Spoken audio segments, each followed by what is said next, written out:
Con nuestro estudio del cuarto mandamiento. Estamos en nuestra serie Los 10 Mandamientos y gracias a Dios que estamos ya en este precioso cuarto mandamiento. La ubicación misma del cuarto mandamiento como el que, entre comillas, cierra aquellos mandatos que tienen relación con nuestra devoción a Dios y a la vez se proyecta como una bisagra para lo que es el cumplimiento de los mandamientos que atañen a nuestras relaciones con los seres humanos. Es un mandamiento que está puesto ahí de una manera muy, muy hermosa, porque es como el centro mismo del decálogo. Así es que en esta tarde yo propongo que, dado que Jesucristo cumplió las demandas de Dios en su ley, Él ha transformado la ley de Moisés en la ley de Cristo, su ley, y debemos entonces seguir practicando el cuarto mandamiento como su iglesia. Dado que Cristo ya cumplió con las demandas de la ley de Dios, ahora Él ha transformado la ley de Moisés en la ley de Cristo, su ley. Y debemos seguir guardando el cuarto mandamiento como su iglesia. Este sermón tiene por título Jesucristo, nuestro enfoque, nuestra base en el día de reposo. Jesucristo, nuestro enfoque y nuestra base en el día de reposo. Y en esta tarde yo voy a intentar que podamos entender cómo Jesús cumple y transforma el cuarto mandamiento. Para tal fin, es necesario que nosotros recordemos que hay una transición de la ley de Moisés a la ley de Cristo en el Nuevo Testamento. La ley moral de Moisés, amados hermanos, se torna en la ley de amor en Cristo, pero no cambia en términos. Simple y llanamente se manifiesta como la forma que ahora, por causa de Cristo, habiendo creído en Él, se convierte en nuestra norma de conducta, se convierte en nuestro parámetro para juzgar las cosas como buenas o como malas. Pero esto significó varias cuestiones que son importantes que podamos establecerla. Entonces, aquí hay 3 puntos que vamos a estar abordando. El primero es que Jesucristo cumplió perfectamente la ley de Moisés, especialmente el cuarto mandamiento, para transformar la ley de Moisés en la ley de Cristo. Ese es el primer punto que a su vez estaremos observando, conlleva ciertos subpuntos que vamos a estar exponiendo. El segundo punto es que el mandato de guardar el cuarto mandamiento permanece vigente para la iglesia hasta el retorno de Jesucristo. Número 2, el mandato de guardar el cuarto mandamiento permanece vigente para la iglesia hasta el retorno de nuestro Señor Jesucristo. Y fundamentalmente esas son las 2 partes de las que vamos a estar hablando y vamos a ver en el punto número 1 varios aspectos muy importantes. ¿Qué fue lo que sucedió con esta ley? Recordemos que el mandamiento es: acuérdate del día de reposo para santificarlo. La pregunta es: ¿a quién se lo dirige el Señor? Porque, bueno, cuando Él en el monte Horeb está presentando estos mandamientos, los presenta como en primera persona del singular, más bien como en la segunda persona del singular, como hablándole a una persona. Claro está, el pueblo de Israel está compuesto por personas, por individuos, pero es muy interesante la forma en la que Dios lo plantea. Acuérdate del día de reposo para santificarlo. 6 días trabajarás y harás toda tu obra, mas el 7º día de reposo para Jehová tu Dios. No hagas en él obra alguna, tú, ni tu hijo, ni tu hija, ni tu siervo, ni tu criada, ni tu bestia, ni tu extranjero que está dentro de tus puertas, porque en 6 días hizo Jehová los cielos y la tierra, el mar, y todas las cosas que en ellos hay, y reposó en el 7º día. Por tanto, Jehová bendijo el día de reposo y lo santificó. Está como dirigiéndolo a una persona en específico. De manera tal que yo propongo, amados hermanos, que hay un aspecto profético en los 10 mandamientos que le fueron dados a Moisés. Es decir, la ley mosaica no solamente mandaba ciertas cosas, sino que profetizaba que alguien habría de cumplirla finalmente. ¿Me explico? Dios no solamente da mandamiento, Dios en ese mandamiento tiene la expectativa real de que alguien terminará obedeciéndola. Cuando Dios dio estas leyes, no se las dio a seres humanos perfectos e impecables, sino a seres humanos caídos, De hecho, lo que leemos en el libro de Romanos es que aún antes de que Dios entregara la ley que permite conocer qué es pecado, los hombres ya morían. Así es que aunque no tenían claridad en términos de una ley codificada, qué era lo que provocaba que murieran, no obstante morían. Y sabemos por la ley que la paga del pecado es muerte. Así es que cuando Dios en el pacto de gracia, en este periodo de tiempo desde la caída hasta su segunda venida, nos entregó a través de Moisés a la humanidad los 10 mandamientos, podemos decir que Dios se la dio a personas en las que demandaba obediencia, pero que estaban lisiadas para obedecerle adecuadamente. Entonces, ciertamente cuando la ley es presentada, hay en estos mandamientos la expectativa de una obediencia perfecta. ¿A quién se dirigía esto? Bueno, yo planteo que había alguien que habría de cumplirla. Y sabemos por la santa palabra que ese era precisamente nuestro Señor Jesucristo.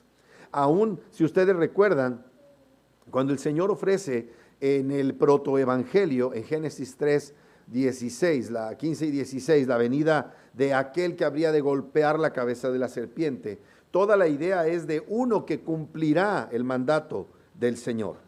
Así es que ese alguien, yo propongo, y creo que la Biblia responde en este sentido, que el que apuntaba para que cumpliera esta ley era precisamente a nuestro Señor Jesucristo. Entonces Pablo le llamaba a esta ley no codificada todavía, antes de la entrega de la ley, le llamaba la ley natural. Entonces siempre hubo ley vigente. Antes de que nuestro Señor Jesucristo viniera, amados hermanos, todos los hombres estábamos obligados, conociéramos o no, a la ley. Si la conocían codificada, esa era la ley de Moisés, pero si no la conocían, era una ley natural que Dios había escrito en el corazón de los hombres. Así es que nadie nunca ha estado sin ley. Por eso Pablo dice en Romanos 2:14, porque cuando los gentiles que no tienen ley hacen por naturaleza lo que es de la ley, ahí está el concepto, ley natural, estos, los gentiles, aunque no tengan ley, entiéndase una ley escrita, codificada, son ley para sí mismos. ¿Por qué? Por esa ley natural que Dios escribió en sus corazones, mostrando la obra de la ley escrita en sus corazones, dando testimonio su conciencia y acusándoles o defendiéndoles sus razonamientos, en el día en que Dios juzgará por Jesucristo los secretos de los hombres conforme a mi evangelio. En ese gran día en el que el Señor regrese, Él va a hacer comparecer a todos los hombres. Y si no es Cristo, su Señor, su Salvador, su Redentor, el mediador de su salvación, entonces los hombres van a ser juzgados o por lo que sabían de la ley, una ley codificada como la ley de Moisés, y específicamente aquellos que se llamaban israelitas, o por la ley natural que de todas maneras daba testimonio en sus conciencias cuando todavía no tenían una ley codificada. Así es que pensemos, por ejemplo, en la idea de estos sujetos que en la etapa precolombina desarrollaron estos sistemas teológicos paganos como los aztecas o nuestros ancestros indígenas aquí en México, que desobedecían la ley de Cristo y que murieron antes de que llegara el evangelio, como quiera que hubiera sido, por manos de los españoles. ¿Esos sobre qué base son juzgados? Sobre la base de la ley escrita en sus corazones, que era una ley natural impuesta por Dios y que ellos violaban. Si morían era porque estaban pagando las consecuencias de su desobediencia a esa ley natural. Y lo que tenemos registro en la historia es que en Adán, todos los descendientes de Adán mueren. Entonces, bajo esta idea, mis amados, debemos entender que el ser humano nunca ha estado sin ley y que por eso es culpable de la violación de la ley, no obstante que la tenga codificada o no la tenga, porque si muere es a causa de su desobediencia a la ley de Dios, de su infracción de la ley. Pues bien, una vez que el Señor tuvo a bien escoger a Abraham y a través de Abraham establecer un pacto por la línea de su hijo Isaac y Jacob y los patriarcas, y llevarse a los patriarcas a la tierra de Egipto y hacerlos allí crecer de una manera extraordinaria, cuando al Señor le plació, de acuerdo con sus promesas, sacar al pueblo de Egipto para hacer de ellos una nación exclusiva para Él, el Señor instituyó a ese pueblo de Israel cuando les entregó las leyes en el monte Horeb, allá en el desierto del Sinaí.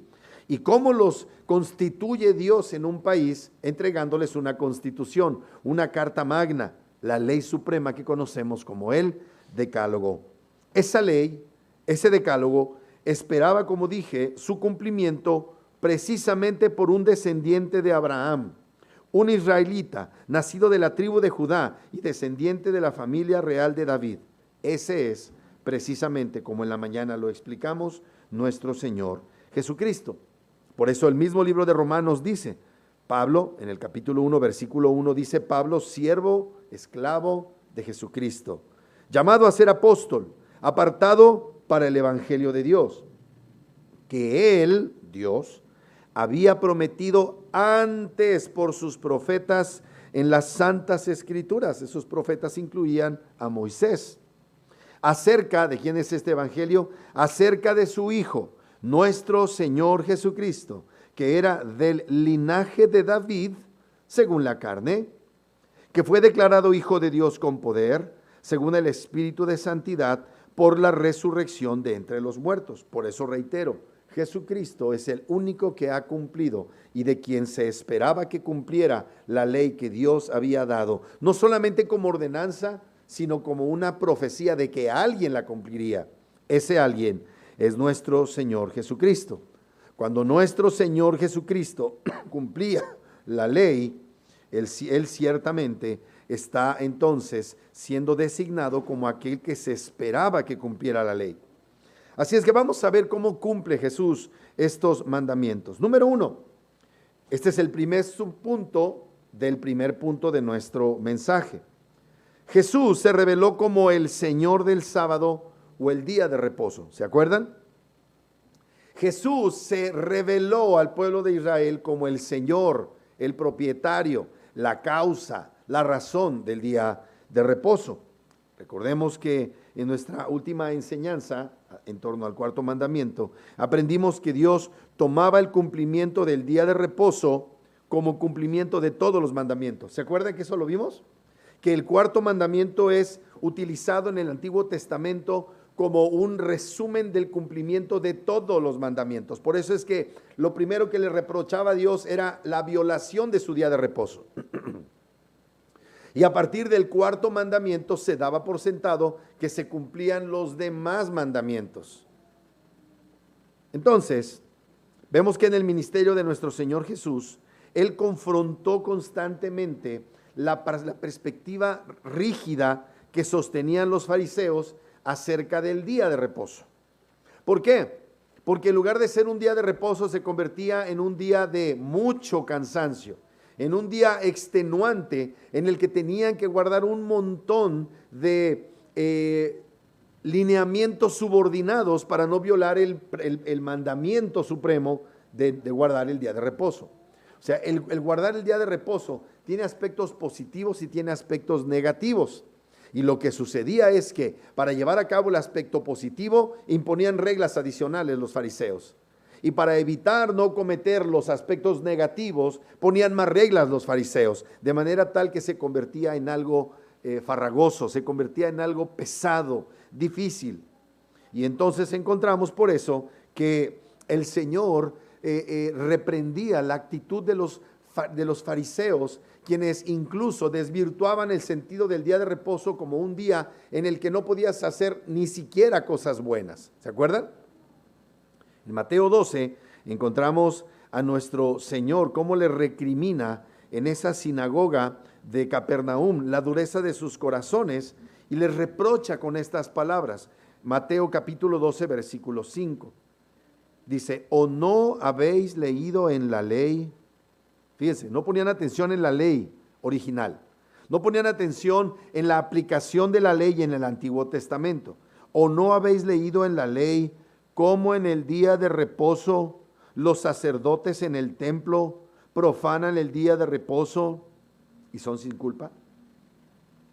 O sea, los fariseos, en su afán de ser tan meticulosos en el cumplimiento de la ley, ni siquiera se daban cuenta de que Dios narraba en los libros diversos del Antiguo Testamento cómo Él mismo había ordenado que para que pudiera haber culto, alguien tendría, entre comillas, que profanar el día de reposo para que el pueblo reposara, en este caso los sacerdotes en el templo. Es muy interesante porque en el templo no había sillas, todos andaban trabajando, los levitas, los sacerdotes, el sumo sacerdote, todo el tiempo estaban sirviendo, los que estaban dentro del templo. Entonces, ¿qué quería decir? En un sentido, ellos estaban violando el día de reposo, haciendo una labor que permitiera que los demás tuvieran un día de reposo. Es más o menos lo que yo hago, ¿verdad? Para que ustedes puedan estar allí contemplando las victorias, los triunfos de la ley. Yo tengo, entre comillas, que estar haciendo precisamente mi trabajo como pastor, exponiendo la sagrada palabra para que tú puedas reposar en las obras de Cristo. Pero aunque yo esté haciendo actividad, si se tratara como tenían los fariseos, una perspectiva tan rigorista, yo estaría violando el día de reposo. Y aquí el Señor les plantea la idea. Ellos hacen y son sin culpa. Y ustedes no han puesto atención a la ley. Ustedes están tan cerrados que no se dan un momento para pensar en las implicaciones de lo que las Escrituras narran. Y por eso les reprocha: ¿o no habéis leído en la ley cómo en el día de reposo los sacerdotes en el templo profanan el día de reposo y son sin culpa? Pues os digo que uno mayor que el templo está aquí. Y si supieseis, qué significa misericordia quiero y no sacrificio, no condenaríais a los inocentes. Porque el Hijo del Hombre es el Señor del día de reposo. Recordemos que en el contexto los discípulos se estaban trasladando en Galilea del punto de donde habían descansado la noche anterior hacia la sinagoga, y en el camino tuvieron hambre, arrancaron espigas, comenzaron a tallarlas y se estaban comiendo. Y ahí estaban los fisgones de los fariseos, ¿verdad? Y los condenaron por eso, porque para ellos en el día de reposo ni siquiera podías tallar los granos del trigo para comértelos. ¡Qué terrible! Y el Señor dice: eso está mal. Yo, que soy el día de reposo, explico el correcto sentido del día de reposo.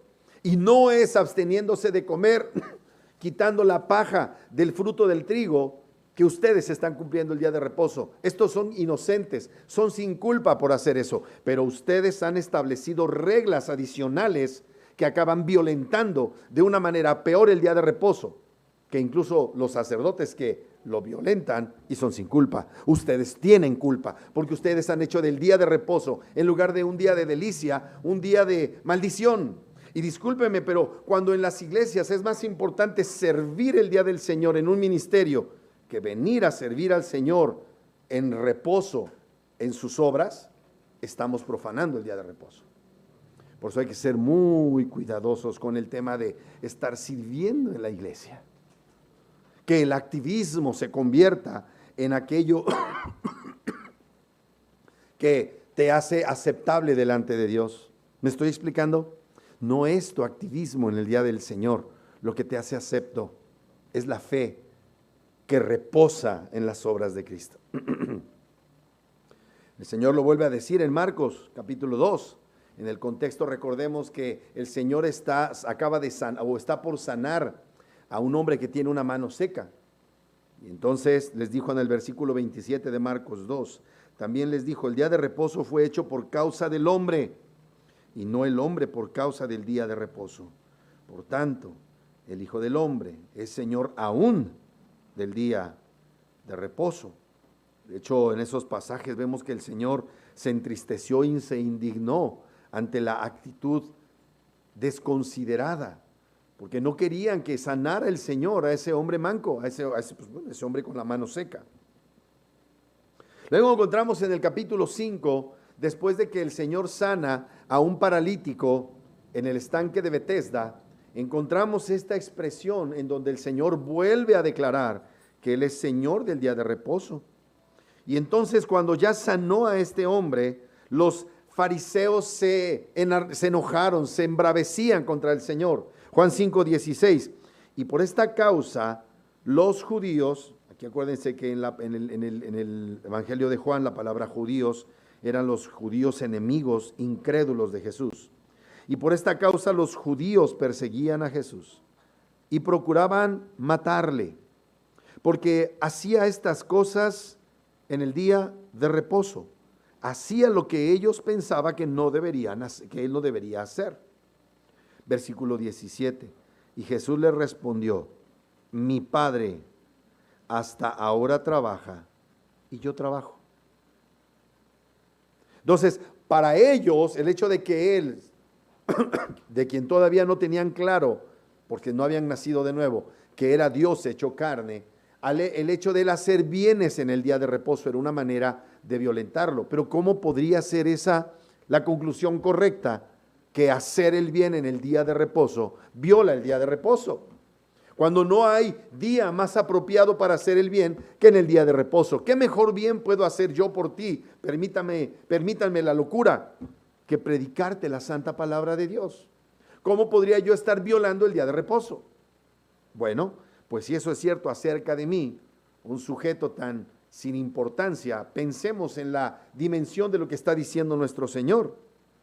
Versículo 17, y Jesús le respondió: mi Padre hasta ahora trabaja y yo trabajo. ¿Cuál es el trabajo de Cristo? Hacer lo bueno, hacer el bien. Versículo 18, por esto los judíos aún más procuraban matarle, porque no solo quebrantaba el día de reposo, sino que también decía que Dios era su propio Padre, haciéndose igual a Dios. ¿Qué provocaba esto? Ofensa. Se ofendían con él y lo querían matar y más querían destruirlo. ¿Por qué? Porque ellos pensaban que él estaba violando el día de reposo. No es que Jesús violara el día de reposo, como interpreta el salmista ese nefasto, ¿verdad? De Jar. No. Aquí no está diciendo que Jesús violara el día de reposo, sino que ellos asumían que él estaba violando el día de reposo. Y además, más les escandalizaba que llamare Padre al Dios Jehová, al que apuntaban todos los servicios del día de reposo de aquel momento. Y entonces, al decir, Él es mi Padre, Él se hacía igual a Dios. ¿Qué procuraba eso en ellos? Odio, un acendrado odio en contra de Él, y procuraban por eso matarle aún más. Pero ¿qué observamos en todo esto? Que Jesús está diciendo que Él es el dueño y la autoridad suprema y divina sobre el cuarto mandamiento. En Marcos capítulo 3, el Señor vuelve a presentar esta idea. Dice: y otra vez entró Jesús en la sinagoga y había allí un hombre, me equivoqué en el capítulo 2, creo que ahí era precisamente lo del día de reposo y la pregunta. Marcos 3, 1 al 6 dice: otra vez entró Jesús en la sinagoga y había allí un hombre que tenía seca una mano, y le acechaban para ver si en el día de reposo le sanaría, a fin de poder acusarle. Observen la actitud farisea. O sea, están esperándolo que llegue a la sinagoga y están acechándole, esperando que viole el día de reposo desde su perspectiva. ¿Cómo había de violar él el día de reposo? Sanando a un hombre con una mano seca. Fíjate nada más. ¿Qué significaba que una persona tuviera una mano seca? Fíjate, era la mano derecha, dice Lucas. Con la mano derecha era con la que te alimentabas, porque con la mano izquierda te desalimentabas. ¿Me explico? Entonces, ¿qué significaba que una persona tuviera que usar la mano izquierda? Que era un maldito. O sea, el que usaba la izquierda era un perverso. Bueno, ahí te la dejo ahí para que el que entendió, entendió. ¿Sí me explico? No podía trabajar. Era un desplazado, era un paria. Y no obstante, ahí estaba con la mano derecha. Entonces Jesús, en un sentido, cuando le sana la mano derecha, lo está reactivando en la actividad económica, lo está haciendo partícipe también de las actividades de cualquier judío normal. Ahora él podía valerse por sí mismo. Y le acechaban para ver si en el día de reposo le sanaría, a fin de poder acusarle. Entonces dijo al hombre que tenía la mano seca: levántate y ponte en medio. Y les dijo: ¿es lícito en los días de reposo hacer bien o hacer mal? salvar la vida o quitarla. Pero ellos callaban. Está haciéndoles una pregunta cuya respuesta es ineludible. La respuesta es una afirmación. Lo que está diciendo el Señor es que en los días de reposo es lícito hacer el bien, no hacer el mal. Es lo correcto salvar la vida, no quitarla. Y ellos callaban. Entonces, mirándolos alrededor con enojo, entristecido por la dureza de sus corazones, dijo al hombre: extiende tu mano. Y él la extendió, y la mano le fue restaurada sana. Y salidos los fariseos, tomaron consejo con los herodianos, con los políticos, contra él para destruirle. Así que el Señor está demostrando que el propósito del día del reposo era un día de misericordia, era un día para la sanidad, era un día para hacer el bien y no una serie de reglas externas que cumplir. ¿Me expliqué? En eso Él es el Señor. ¿Por qué? Porque el Señor es un Dios misericordioso. El Señor es el Dios de toda salud y Él es el Señor bueno que hace toda clase de bienes. Entonces Jesús toma ese día de reposo cuando viene a la tierra y se declara Señor del día de reposo. Pero Él está cumpliendo en ello el día de reposo. Lo segundo que podemos ver es que la obra redentora de Jesús en su vida, muerte, resurrección y ascensión es el cumplimiento del cuarto mandamiento. La obra redentora de Jesús en su vida, muerte, resurrección y ascensión es el cumplimiento del cuarto mandamiento y el inicio de nuestro reposo espiritual. Porque Él cumplió toda la ley, Él nos ha dado ahora el día de reposo como ese inicio del reposo espiritual que tanto busca el hombre.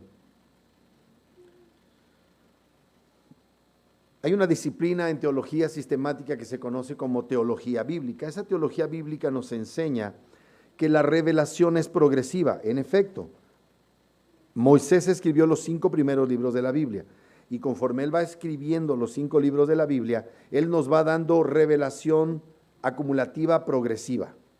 Pero no es una revelación de una vez, sino que paulatinamente va dando más información. Y conforme Dios inspiraba su palabra en los agiógrafos, en los que escribieron la Biblia, Dios iba desempaquetando cada vez más información.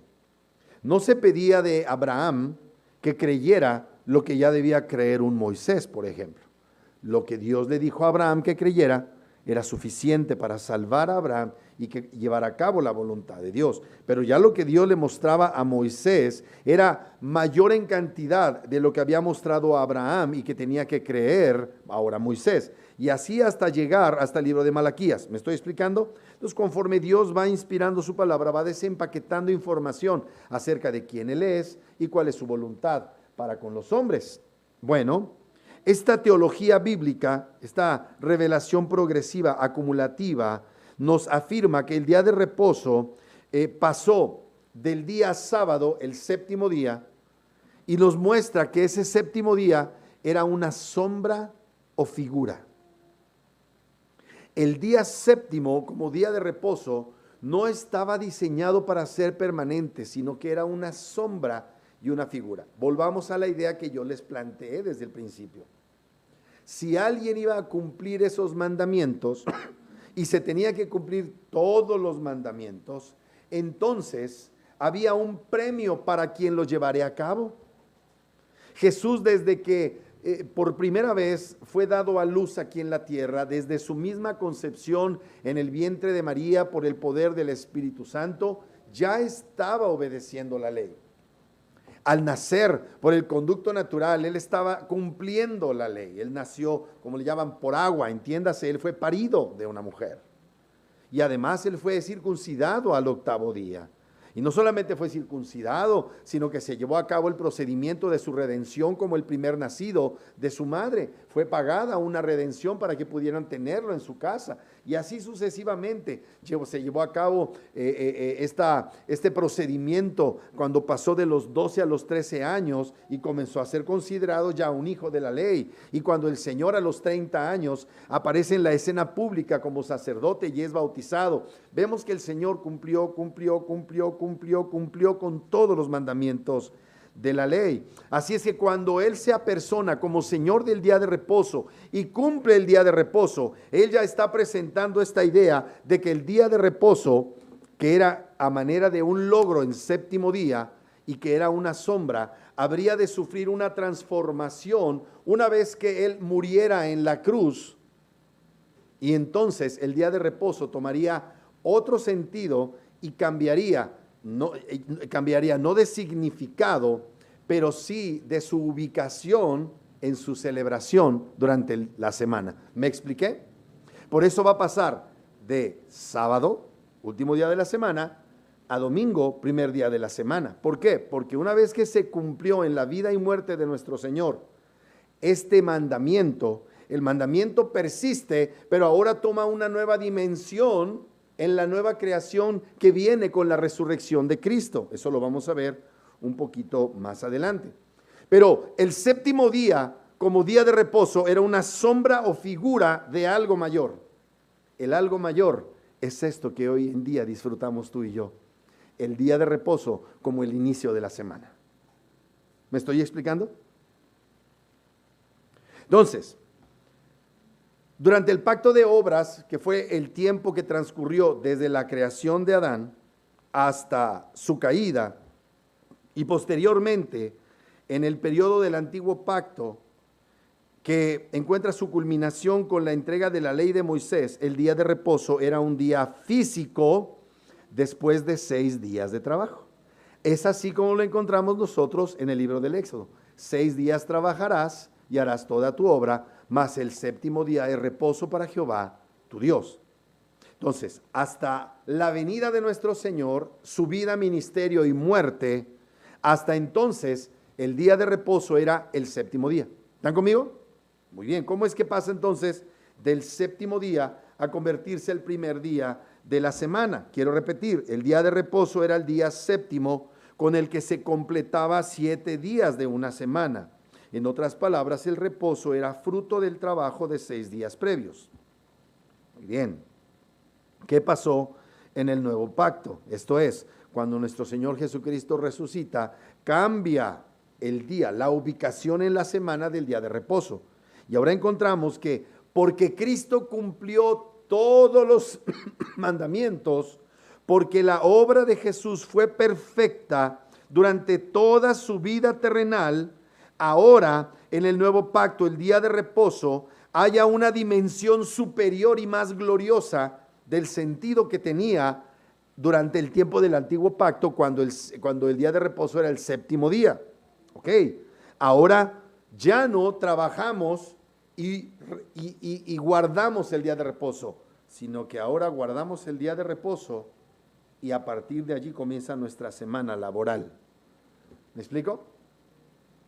Entonces encontramos, por ejemplo, que el Señor ya lo había avisado en Mateo capítulo 11. En Mateo capítulo 11, en Mateo capítulo 11 encontramos la narración de la comisión que Él le dio a los apóstoles. En el capítulo 10 los escoge, les da la comisión: vayan y prediquen y echen fuera demonios y sanen y entren a las casas de las personas, el que reciba el evangelio, ese es digno, ¿verdad? Y les da todas las instrucciones. Y en el capítulo 11 los envía. Cuando los envía, vienen a buscarle los 2 siervos de parte de Juan el Bautista. Los 2 discípulos de Juan el Bautista le traen una pregunta al Señor. Dice Juan, quiere conocer si eres tú aquel que esperábamos o si debemos esperar a otros. ¿Por qué? Juan ya ve venir pronto su muerte y al momento no ha visto que el Mesías desate la ira de Dios en contra de los romanos y de los judíos incrédulos. Al contrario, lo que ve es lo que el Señor le responde.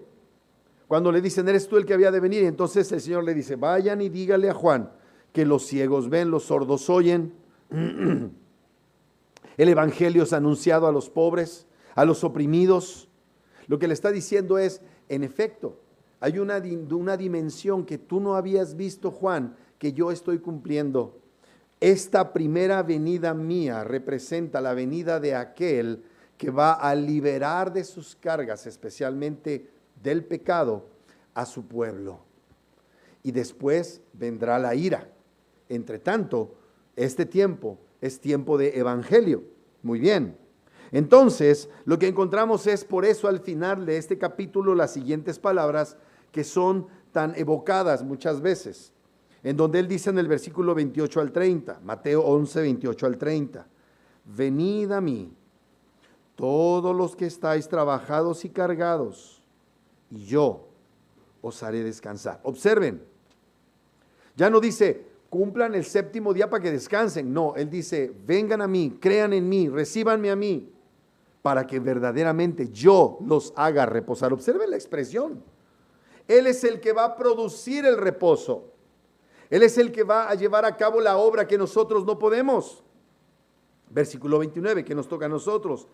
Llevad mi yugo sobre vosotros y aprended de mí, que soy manso y humilde de corazón, y hallaréis descanso para vuestras almas, porque mi yugo es fácil y ligera mi carga. Entonces, cuando venimos a los pies de Cristo y creemos en Él, ya no descansamos un solo día porque hemos sido hechos reposo por causa de lo que Cristo ya hizo para nosotros. Jesús cumple por nosotros lo que nosotros no pudimos. Por eso es tan importante la idea de que no solamente la muerte de Cristo es lo que resuelve nuestro problema con Dios, sino la vida de Cristo.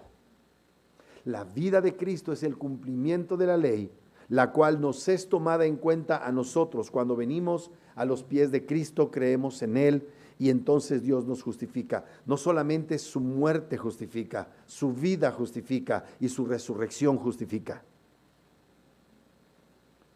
Entonces, ahora vemos que hay un reposo espiritual continuo toda vez que nuestra salvación ya no depende de nuestras propias obras, sino de la obra terminada por Jesucristo. Jesucristo cumplió por nosotros todas las obras de la ley. Por eso ahora, habiendo creído en Él, ya no tenemos que hacer como dicen los católicos romanos, mantener nuestro nivel de justicia yendo a la iglesia, llevando a cabo la primera comunión y todos los sacramentos, sino que confiamos en la persona y obra de Cristo, lo que ya Él hizo por nosotros. En ese capítulo 11 de Mateo, Él está proyectándose a la gloriosa realidad de lo que tuvo lugar en esa cruz. En Juan 19, versículos 28 al 30, encontramos lo siguiente. El Señor ya está en la cruz, está al final de los instantes de su vida aquí en la tierra. Versículo 28. Después de esto, sabiendo Jesús que ya todo estaba consumado. ¿Qué significa eso? No nada más las profecías acerca de su nacimiento, vida y muerte, sino habiendo consumado todo por nosotros, dijo, para que la escritura se cumpliese, tengo sed. Eso está en el libro de los Salmos. Versículo 29. Y estaba allí una vasija llena de vinagre, entonces ellos empaparon en vinagre una esponja y poniéndola en un hisopo, se la acercaron a la boca. Cuando Jesús hubo tomado el vinagre, dijo, consumado es, y habiendo inclinado la cabeza, entregó el Espíritu. ¿Qué significa eso de entregó el Espíritu? Significa fue entregado al reposo. Los judíos, al final de su día de trabajo, cuando ya se acostaban, ellos hacían una oración y decían, en tus manos encomiendo mi espíritu. Y aquí Jesucristo le está dando esta dimensión de que ya cumplió toda la obra que Dios le había encomendado, incluido, por supuesto, la ley. Habiendo cumplido todo, Él dijo, consumado es. Esta es la base de nuestra fe y esta es la base por la cual nosotros reposamos un día a la semana. No porque nos ganamos el reposo con nuestro esfuerzo, sino porque Él lo ganó por nosotros. Entonces, tenemos claramente esta preciosa idea que acabo de plantear. Es la obra redentora de Cristo en su vida, muerte, resurrección, ascensión, que se cumple el cuarto mandamiento e inicia nuestro reposo espiritual. El tercer aspecto que debemos entender es que el cuarto mandamiento sigue vigente para el creyente. El cuarto mandamiento sigue vigente para el creyente. Ahora ya no para que tengamos méritos para ser salvos, sino porque habiendo sido salvados por Cristo, es la manera en la que evidenciamos nuestra dependencia y nuestro amor a Cristo. El mandamiento de tomar un día de reposo está aún vigente para el creyente porque fue instituido por el Señor en la creación. Entonces pensemos en esto. El día de reposo no lo reveló Moisés. Moisés solo ratificó lo que ya estaba vigente desde antes de la caída. ¿Cuándo instituyó el Señor el día de reposo? Antes de la caída. De hecho, eso trata el principio del capítulo 2 del libro del Génesis. Y lo que vemos es que cuando el hombre cae, no se borra la responsabilidad de celebrar el día de reposo. El Señor seguía diciendo: 6 días trabajarás y harás toda tu obra, mas el séptimo día reposo para Jehová tu Dios. Entonces, cuando viene la ley, en la ley no se anula el cuarto mandamiento, sino que se ratifica, se repite y se aclara todavía más. Y cuando el Señor Jesucristo muere en la cruz, no termina la ley. La ley sigue vigente en una dimensión diferente, en una dimensión en la cual Él ya la cumplió y nosotros estamos aprendiendo a ponerla en práctica y sigue vigente el día de reposo. ¿Pero qué cambió? Cambió el día, cambió la ubicación en la semana del reposo. Y ahorita vamos a hablar más acerca de eso. Entonces, el día de reposo fue normativo antes de la caída, fue normativo después de la caída y fue normativo después de la resurrección de nuestro Señor Jesucristo.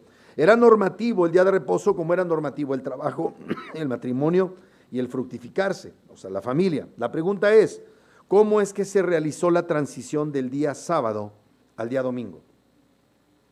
¿Por qué la iglesia dejó de celebrar el Shabbat en el séptimo día y comenzó a realizarlo el primer día de la semana? Bueno, es verdad que el mandamiento original en la creación y en la ratificación de la ley con Moisés señalaba al séptimo día. Pero acuérdense que toda la idea del séptimo día en la ley de Moisés era un tipo, una figura, era una profecía de que alguien lo cumpliría, pero una vez cumplido, no deja de tener vigor el día de reposo, pero ahora cambia su dimensión espiritual. Entonces, la iglesia primitiva comenzó a practicar y a dar prioridad al primer día de la semana como el día de reposo, lo que es nuestro domingo, más que por un mandamiento explícito en el Nuevo Testamento, por razones de tipo teológicas. Fundamentalmente, lo que la iglesia tomó como base para trasladar del séptimo día al primer día de la semana fue que ellos observaron el día de la resurrección. El Señor Jesucristo resucitó un domingo por la mañana. Y entonces, ese evento de la resurrección en día domingo, primer día de la semana, marcó el inicio de una nueva creación. Porque los que estamos en Cristo somos nuevas criaturas. La idea es que desde que Cristo resucitó hay una nueva creación. Estamos en un momento especial en la historia de la redención en donde Dios ya echó a andar la nueva creación. Tú eres nueva creación en Cristo y toda tu vida como creyente se mueve en el nivel de la nueva creación. Esto es importante entenderlo, amados hermanos, porque aunque todavía estamos en un mundo que está decadente, ya estamos en esta gracia en la cual estamos firmes. ¿Se acuerda? La dimensión de la gracia es la dimensión de la nueva creación, de los nuevos hombres. El hombre que ha nacido de nuevo, el nuevo hombre, es el que ha sido habilitado por Dios para creer en Cristo, para ver a Cristo, para vivir para Cristo. Muy bien. Entonces, en primer lugar, fue la resurrección, que se llevó a cabo el primer día de la semana. También porque los hermanos de la iglesia comenzaron a designar el primer día de la semana como el día del Señor. en el domingo, así se les designa al primer día de la semana, que eran los días en los cuales los hermanos, por instrucción apostólica, se reunían. Hechos capítulo 20, versículo 7 nos lo dice, cuando Pablo reunió a los ancianos de la iglesia de Éfeso. Hechos capítulo 20 dice así, Hechos 20. El primer día de la semana, reunidos los discípulos para partir el pan, Pablo les enseñaba, habiendo de salir el día siguiente, y alargó el discurso hasta la medianoche. En Primera de Corintios, capítulo 16, encontramos otra vez una pista más de lo que se hacía en el primer día de la semana. Primera de Corintios, capítulo 16, versículo 1. Dice así: en cuanto a la ofrenda para los santos, entiéndase lo que se juntaba, lo que se recolectaba para la ayuda en la iglesia en Jerusalén, en cuanto a la ofrenda para los santos, haced vosotros también de la manera que ordené en las iglesias de Galacia. Entonces aquí tenemos cuando menos unas iglesias que estaban en la región de Galacia, que junto con la iglesia de Corinto llevaban a cabo algo el primer día de la semana. Observen, en cuanto a las ofrendas para los santos, haced vosotros también de la manera que ordené como apóstol en las iglesias de Galacia. Cada primer día de la semana, cada uno de vosotros ponga aparte algo según haya prosperado, guardándolo, para que cuando yo llegue no se recojan entonces ofrendas. ¿Ya notaron? En el día de reposo, las iglesias de Galacia, que eran varias, Listra, Derbe, de Antioquía, de Pisidia, todas esas iglesias, que eran varias muchas veces en las mismas ciudades, Pablo había dado el mandamiento: cada primer día de la semana, durante el culto de la iglesia, se lleva a cabo levantamiento de ofrendas para los pobres de Jerusalén. Muy bien, en Corinto ahora él les hace extensivo y les da esta instrucción. ¿Cuál es la diferencia? Las iglesias comenzaron a practicar en el primer día de la semana sus reuniones.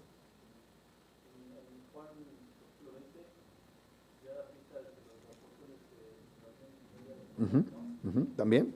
Muy bien, entonces ¿se dan cuenta? Entonces tenemos ya que el día de la resurrección se llevó a cabo el día domingo y los hermanos comenzaron de manera mandatoria, apostólicamente hablando, a celebrar el día del Señor en el día primero de la semana. Y ahora observen, este es el más contundente. ¿Han escuchado hablar del Pentecostés? El Pentecostés eran 50 días después del primer día de la celebración de la Pascua. Consistía de 7 semanas más un día en el cual se llevaba a cabo el día de reposo. Si tú haces las cuentas desde el día en el que el Señor murió y suma los 50 días siguientes, ¿qué día crees que se llevó a cabo el evento de Pentecostés? Un día domingo, un primer día de la semana. El Pentecostés, que significó el derramamiento del Espíritu Santo, fue un primer día de la semana. Y así es como teológicamente la iglesia comenzó a practicar el día de reposo. Y tenemos entonces nuestro día domingo. ¿Está claro hasta allí? Ahora vamos a ver el segundo punto mayor de esto que estamos enseñando para perfilarnos ya hacia el final. Número 2, el mandato de guardar el cuarto mandamiento debe permanecer vigente para la iglesia hasta el retorno de Jesucristo. ¿Por qué? Porque el día de reposo semanal apunta al gran día de reposo. Ya vamos a estudiar, si Dios lo permite, el capítulo 4 de Hebreos, en donde vemos que hay un último reposo. Un reposo que ya fue inaugurado en la época de la nueva creación, en el nuevo pacto.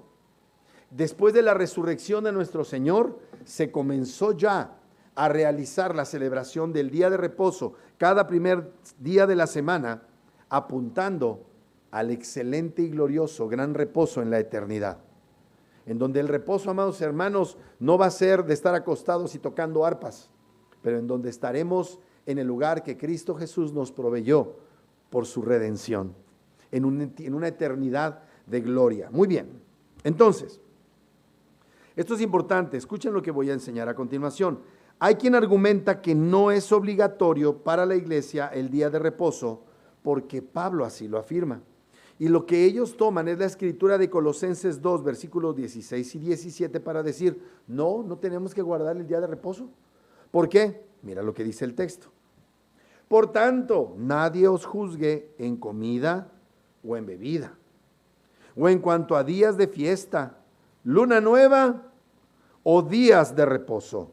Todo lo cual es sombra de lo que ha de venir, pero el cuerpo es de Cristo. Como dice allí, que ya no es mandatorio, ya no es obligatorio los días de reposo, incluyen en estos días de reposo el día de reposo que corresponde al día del Señor, primer día de la semana, como expresión de la obediencia al cuarto mandamiento. Y dicen, ahí está, cuando dice días de reposo, incluye el día de reposo de la iglesia. No es necesario que nos reunamos el día de reposo. Pues no. En el contexto, si ustedes observan, se está refiriendo a las prácticas judaicas que eran adicionales al mandamiento del cuarto día, del cuarto mandamiento. Porque vamos a ver eso más adelante. Había otros días de reposo durante una semana. Entonces, cada semana tenía un día de reposo antes de la muerte de nuestro Señor. ¿Cuál era el día de reposo? El séptimo día. Pero en una semana podía coincidir otro día de reposo. Por ejemplo, encontramos que en la semana de nuestro Señor Jesucristo hubo 2 días de reposo. Y de hecho fueron consecutivos. El día en que Él murió en la cruz, día de reposo, y al otro día sábado, que era día de reposo. ¿Me explico? Entonces, la idea de Pablo no es decir ya no está vigente el día de reposo como cuarto mandamiento, sino está diciendo los otros días festivos ya no son obligatorios. ¿Qué día de la celebración de los tabernáculos? ¿Qué la celebración del inicio del año? ¿Qué la celebración, lo que se llamaban las fiestas de las trompetas? Esos días de reposo ya no son mandatorios. ¿Por qué? Porque eran sombra y figura de lo que habría de venir. Y no es que no lo fuera el día de reposo, pero era una sombra y figura que habría de cumplirse en Cristo para que se practicase en una dimensión más gloriosa de la que tenía antes de la venida de Cristo. Entonces, estos que afirman que ya no se debe celebrar un día en especial como día de reposo, lo que están tratando de decir y están pasando por alto es que hay un mandamiento, lo que están tratando de pasar por alto es que recordemos que había un mandamiento respectivo de guardar el día de reposo antes de la caída. Hay una ratificación del día de reposo en la ley de Moisés y hay una práctica que Dios mandó de practicar el día de reposo en el primer día de la semana por parte de la iglesia. Muy bien. Entonces, cualquier cristiano que se considere un cristiano ortodoxo y que siga el cristianismo histórico, no va a creer que el cuarto mandamiento fue abolido. Más bien lo que creemos es que el cuarto mandamiento fue transfigurado. Pasó de ser una observancia legal estricta con la prohibición incluso de los judíos de caminar cierta distancia o de abstenerse de cocinar, para convertirse en una celebración de la libertad en Cristo. Y recordemos que la libertad en Cristo no es ocasión para el libertinaje. Y en segundo lugar, todo el énfasis pasó de la creación original al cambiar de día, por eso terminaba en la semana en sábado, al enfoque en la redención, que es el inicio de la nueva creación por medio de la resurrección de nuestro Señor Jesucristo en el día domingo. Aplicación práctica. ¿Qué podemos hacer para disfrutar al máximo nuestro día de reposo en día domingo? Número 1, abandona la autojustificación. Abandona esta idea de pensar que dejar de trabajar físicamente es la manera de cumplir el día de reposo.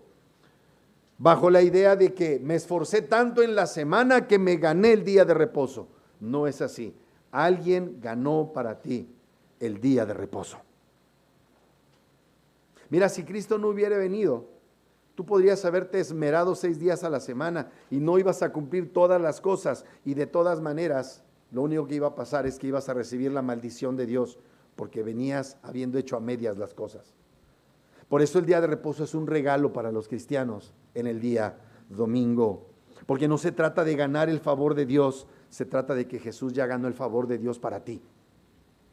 No vienes a la iglesia para ganar el favor de Dios. No vienes a la iglesia a dar tus ofrendas para que Dios te dé, porque Dios ya te dio en su gracia todo lo que necesitas. ¿Qué vienes a hacer? A descansar en Él.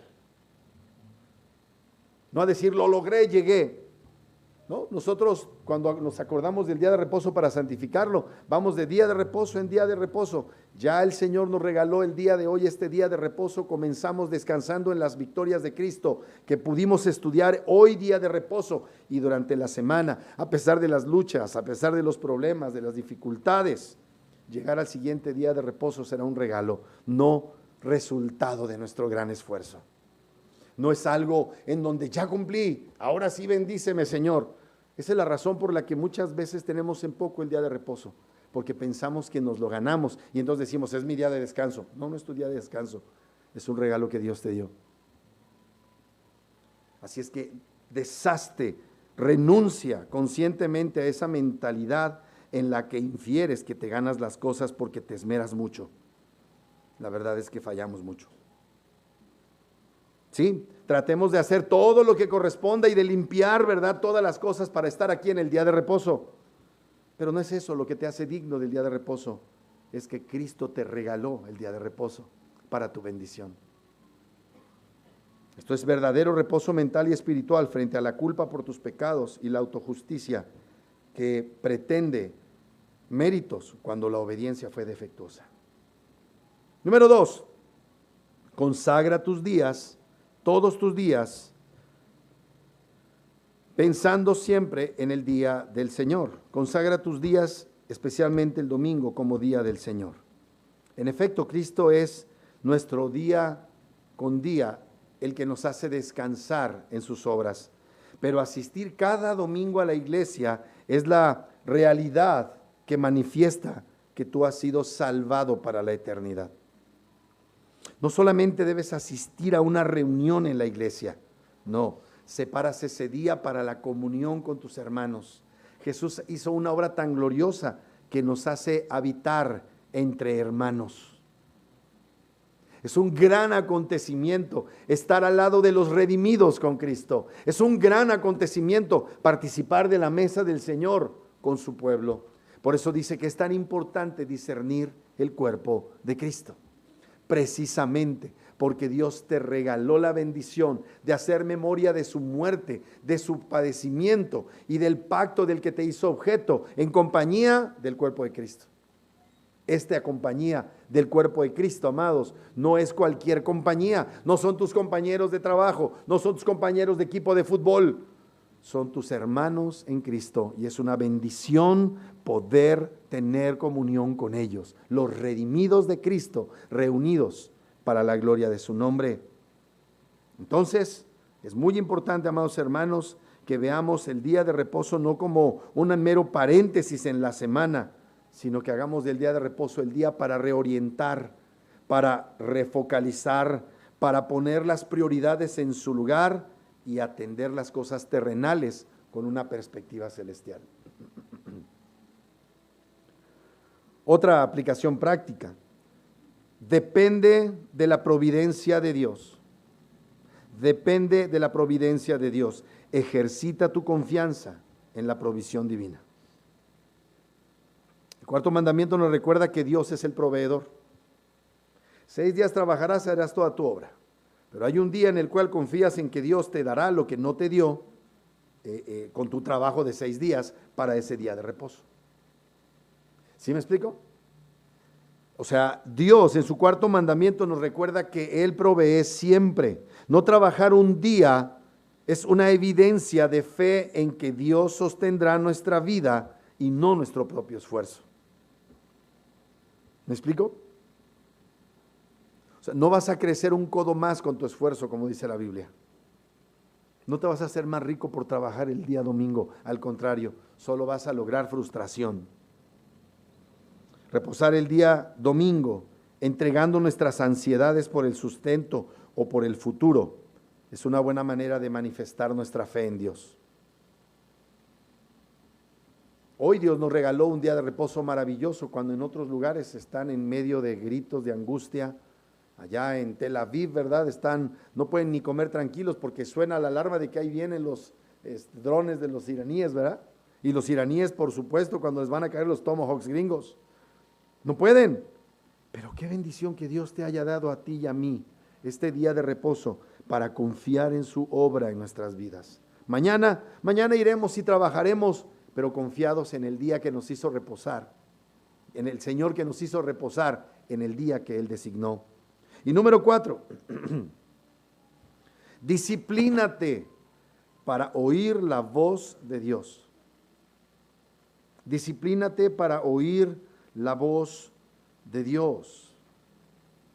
Voy a terminar leyendo esa escritura en Hebreos capítulo 4, que nos habla del reposo del Señor. Como Dios les dice así en el versículo 7. Otra vez determina un día, hoy, Hebreos 4:7, diciendo después de tanto tiempo por medio de David, como se dijo, si oyeres hoy su voz, no endurezcáis vuestros corazones. No hay mejor día para aguzar nuestra capacidad de oír a Dios que en el día de reposo. Es el día de reposo, el día domingo para la iglesia, que nosotros aprendemos a oír la voz de Dios. ¿Cómo? En su palabra. Por su palabra. Aprendemos a discernir, a distinguir la voz de Dios de todas las voces que están allá afuera. Tienes un problema con tu cónyuge, tu amigo a lo mejor te dice, ya deja a la mujer esa loca, ¿verdad? O tu amiga te dice, la amiga empoderada, divorciada, ya déjalo, no lo necesitas, ¿verdad? Y vienes a la iglesia y el Señor te dice, sométete a mí. Soporta a tu marido, soporta a tu esposa. Sigue adelante confiando en mí para los problemas que tienes con tus hijos. Qué gran diferencia, enorme diferencia. El día de reposo nos ayuda a que nuestro corazón no se endurezca y dejemos de oír. Los que dejan de congregarse en el día de reposo se comienzan a endurecer. Es una verdad ineludible. Así es que la lectura y la meditación constante de la palabra de Dios en el contexto de la iglesia, amados hermanos, producirá decisiones y pensamientos que se alinearán y someterán a la voluntad de Dios. Ignorar la voz de Dios te va a sacar del reposo y va a hacer que comiences a sufrir por las decisiones carnales que vas a empezar a tomar. No te pierdas del día de reposo para santificarlo. Y que Dios bendiga su palabra. Vamos a orar. Padre, muchas gracias en esta tarde por tu gran amor, tu misericordia y tu bendición. Te damos gracias, Señor, porque nos has concedido en esta tarde el poder estar reunidos para estudiar esta preciosa relación que sostenemos con el día de reposo. Ayúdanos a vivir para tu gloria. Ayúdanos a descansar en ti. Ayúdanos a disfrutar el primer día de la semana como el día que tú nos has regalado por tu obra perfecta para la santificación de nuestras vidas. En el nombre de Cristo Jesús.